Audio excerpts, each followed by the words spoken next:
Assalamualaikum warahmatullahi wabarakatuh.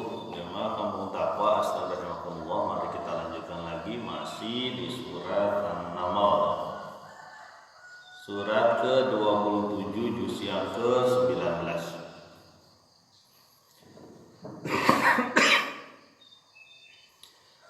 Kali ini masuk di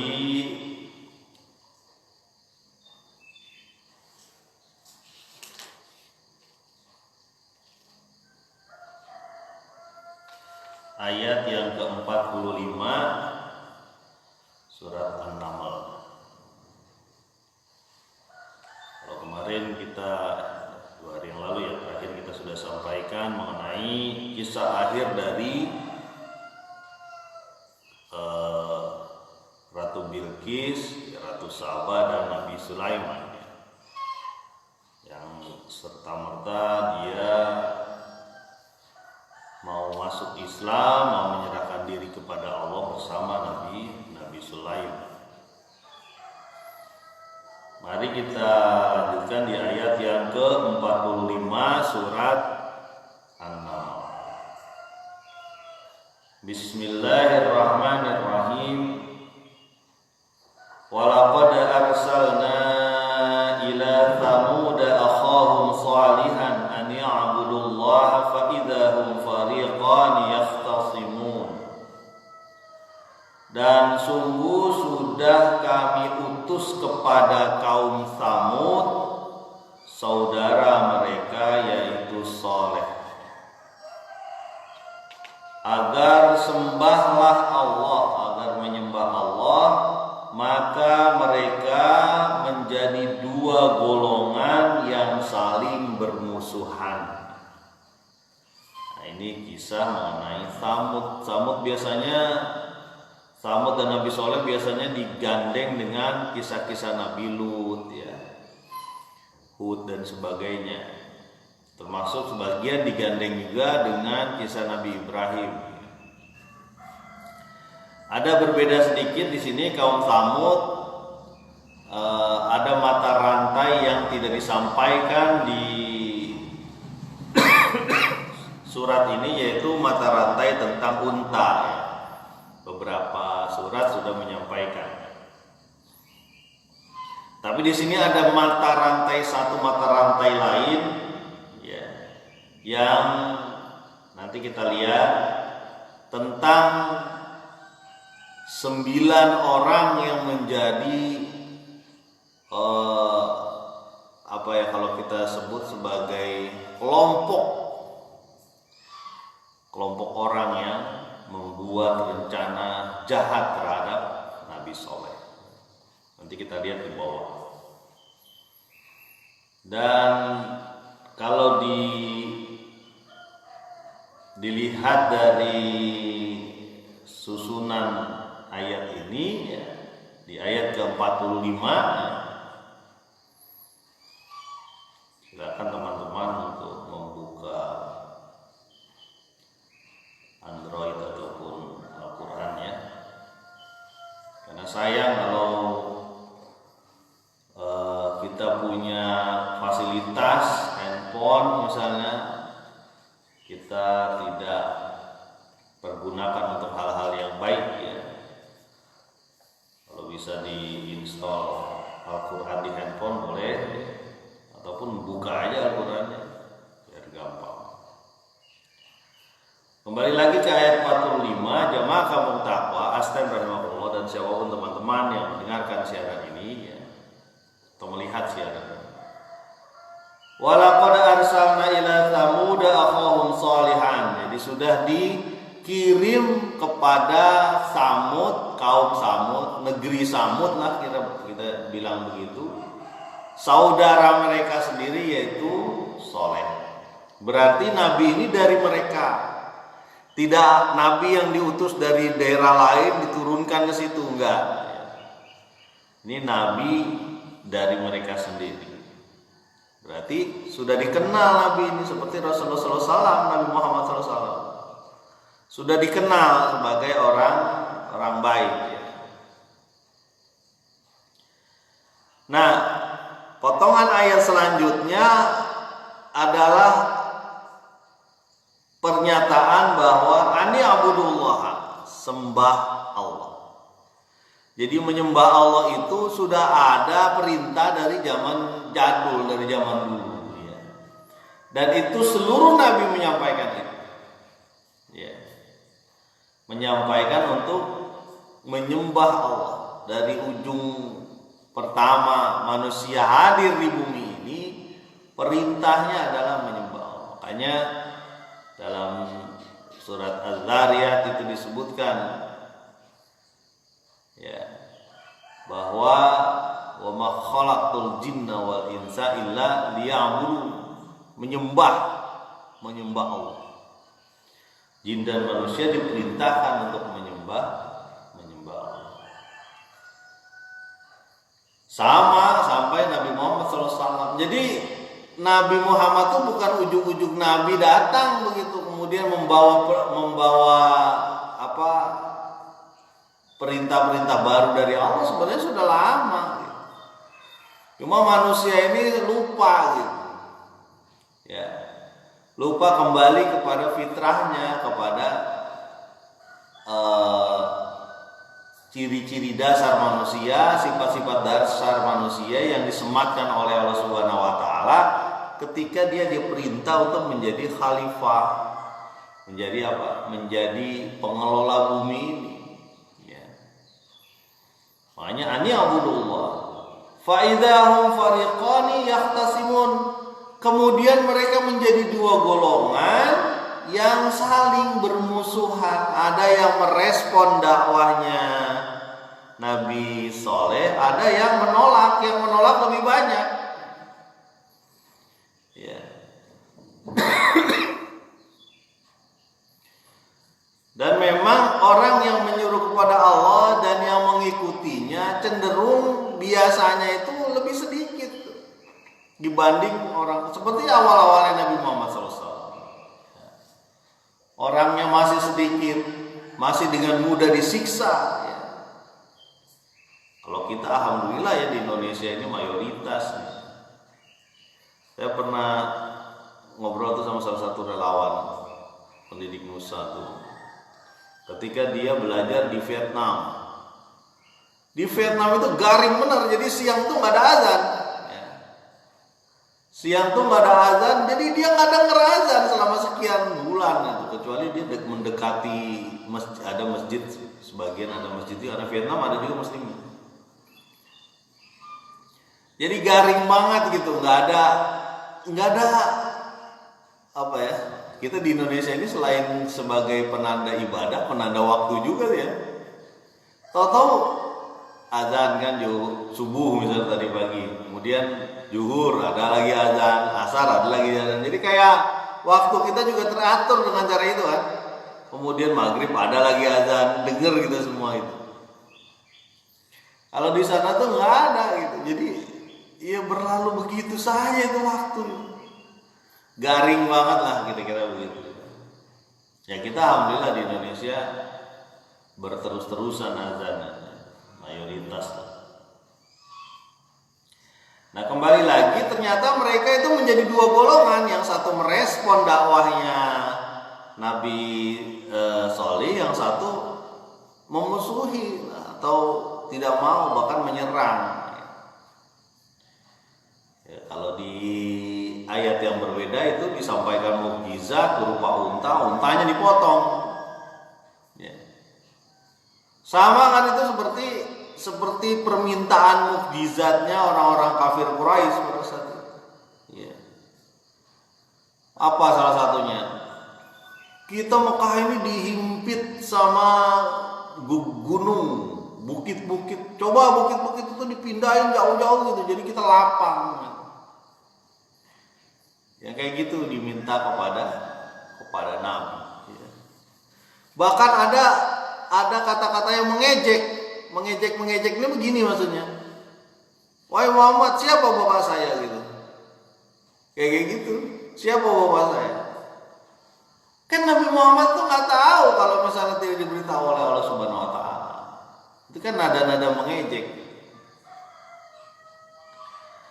Kembali lagi, nah ada dua golongan di zaman Nabi Soleh ini sama seperti golongan zaman Nabi Muhammad waktu itu, dan bahkan sampai kita sekarang tetap ada orang-orang yang berjalan menuju Allah, ada orang-orang yang berjalan menuju nafsu dan setan. Sama aja, menuju jahiliyah atau menuju Islam, sama ya. Fariqani yakhtasimun. Jadi ada dua golongan yang saling bermusuhan.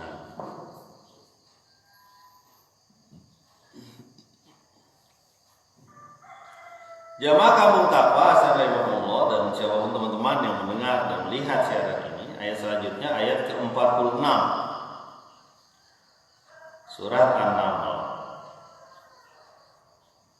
Qala ya qaumi lima tasta'jiluna bis-sayyi'ah qabla al-hasanah laula tastaghfirunallaha la'allakum turhamun. Berkata Nabi Shalih, wahai kaumku, mengapa engkau menyegerakan meminta bisayyi'ah, meminta keburukan sebelum kebaikan?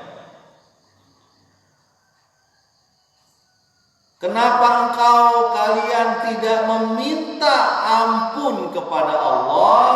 Semoga kalian mendapat rahmat. La'allakum turhamun. Nah, ini perilaku aneh dari orang-orang ini. Kenapa? Dia minta azab itu bisayyi'ah. Disegerakanlah azab lah. Kalau benar kamu hai soleh, coba datengin azab. Sama dengan peristiwanya kaum kafir Quraisy waktu itu.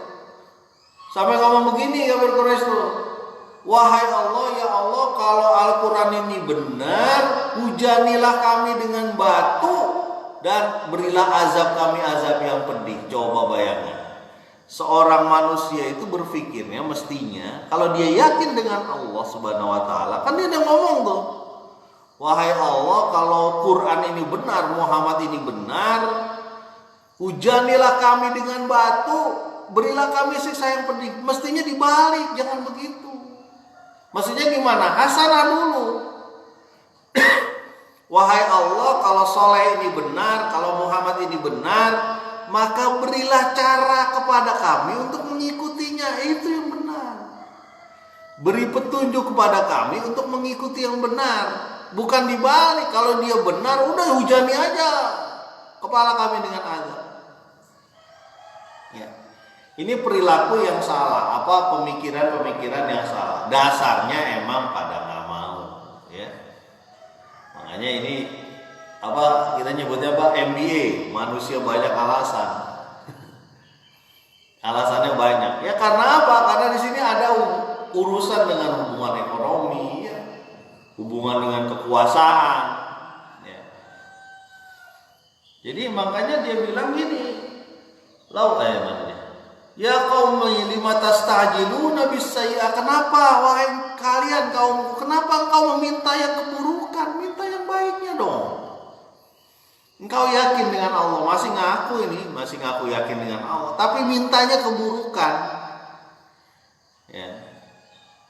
Mestinya mintanya kebaikan, mestinya dibalik. Ya Allah, kalau Quran ini benar, kalau Nabi Muhammad ini benar, kalau Soleh ini benar, ya, atau nabi-nabi lain ini benar, tunjukkan kepada kami untuk mengikuti kebenaran itu yang benar. Bukan dibalik. Kalau ini benar, udah hancurin aja kita. Auzubillah min dzalik. Jangan sampai nih kita begini berpikir ini. Kalau Al-Quran ini benar, minta sama Allah supaya kita ikut dengan cara Quran, ikut mengikutinya. Jangan dibalik.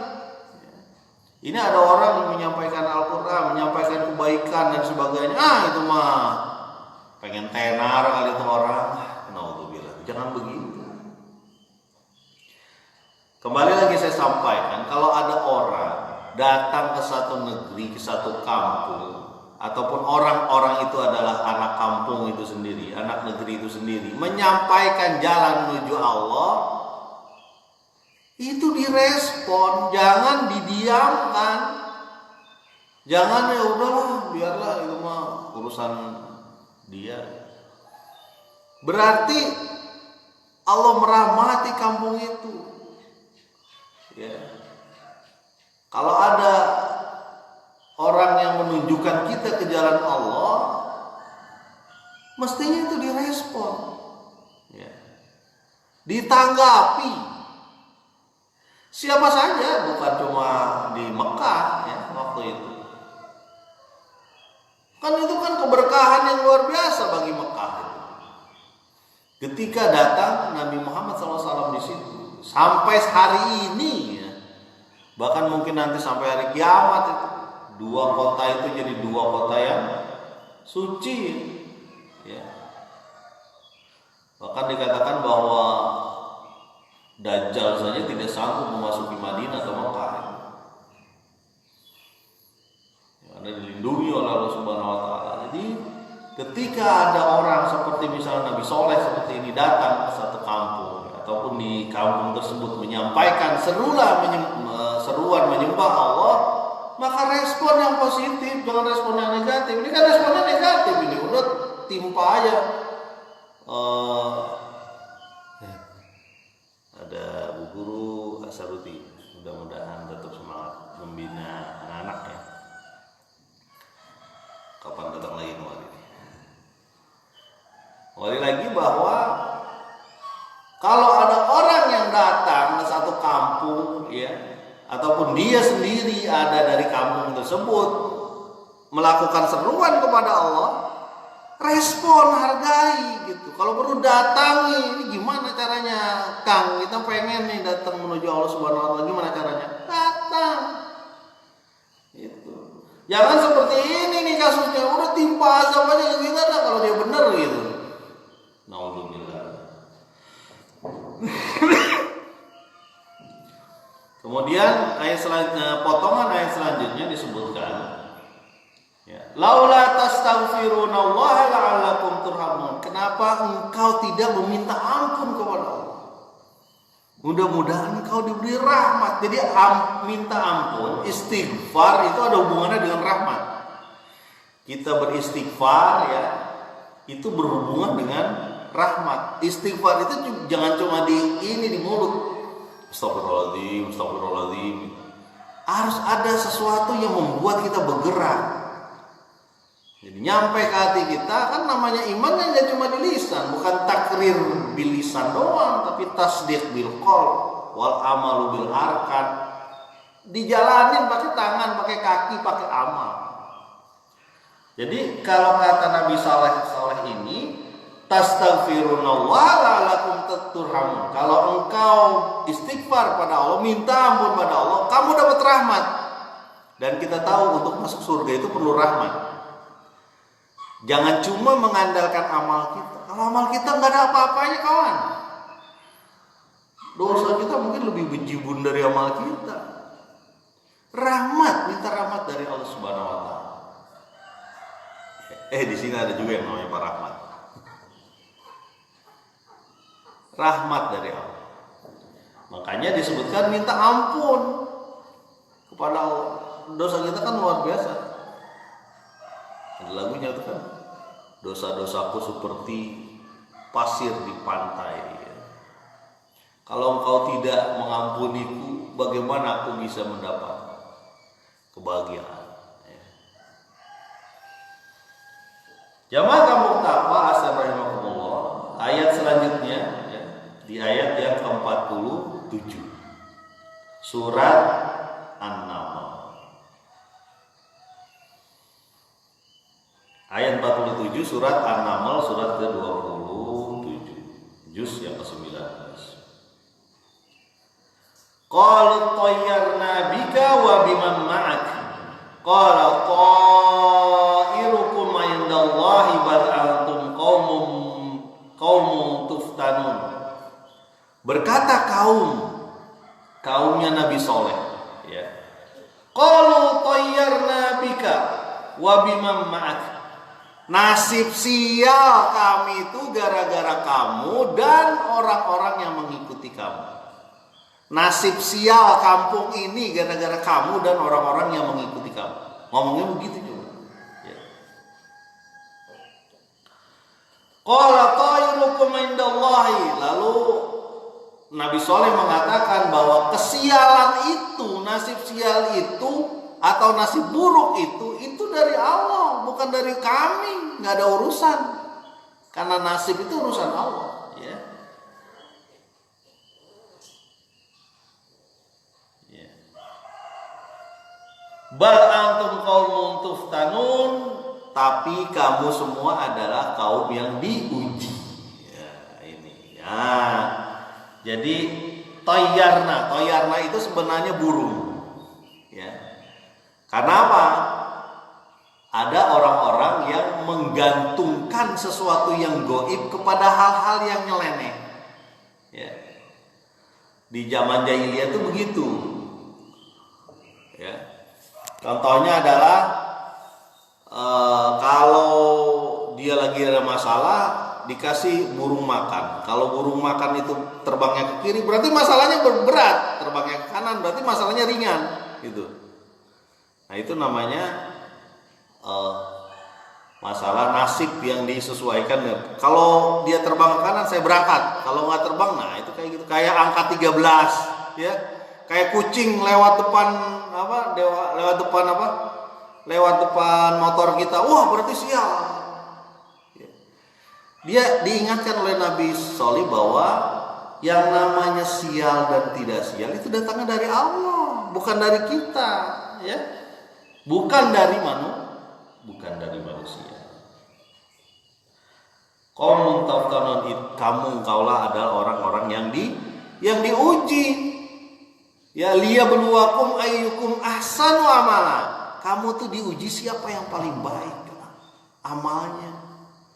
Makanya bersegeralah menuju Allah Subhanahu wa taala. Mohon maaf ini baterainya mau habis. Nanti kita lanjutkan lagi, mudah-mudahan bermanfaat. Subhanakallahumma wa bihamdika asyhadu an la ilaha illa anta astaghfiruka wa atubu ilaik. Assalamualaikum warahmatullahi wabarakatuh.